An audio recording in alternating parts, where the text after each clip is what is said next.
ভারতরত্ন পাইয়ে দেওয়ার নামে প্রাক্তন শিক্ষিকা থেকে 42 লাখ টাকা হাতিয়ে নেওয়ার অভিযোগ উঠেছে শিক্ষকের বিরুদ্ধে। মুর্শিদাবাদের সুতির ঘটনায় তাজ্জব পুলিশও। জানা গিয়েছে, সুতির শেখাপুরা প্রাইমারি স্কুলের শিক্ষক হাসানুজ্জামান প্রাক্তন শিক্ষিকাকে ভারতরত্ন পাইয়ে দেওয়ার নাম করে 42 লাখ টাকা হাতিয়ে নেয় বলেই অভিযোগ। হাসানুজ্জামানের বিরুদ্ধে আরো অভিযোগ, চাকরি পাইয়ে দেওয়ার নামে তোলাবাজিও করেন ওই শিক্ষক। জাইরুল দেবীর অভিযোগের ভিত্তিতে প্রাইমারি স্কুলের শিক্ষককে গ্রেফতার করেছে পুলিশ। বৃহস্পতিবার জঙ্গিপুর আদালতে অভিযুক্ত শিক্ষককে তোলা খুলে 10 দিনের পুলিশি হেফাজতের নির্দেশ দিয়েছে বিচারক। আমি একজন শিক্ষক, সাথে সাথে আমি লেখক, লেখালেখি করি। এই নিয়ে ওনার সাথে আমার সম্পর্ক। উনি নিজেকে বাঁচাতে আমার উপরে একটা ভিত্তিহীন অভিযোগ করেছে। মোহাম্মদ হাসানুজ্জামান বলে একজন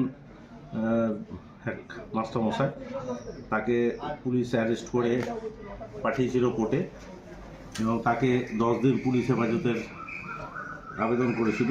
কোর্ট সমস্ত কাগজপত্র দেখে তাকে 4 দিন পুলিশ হেফাজতে পাঠিয়েছে।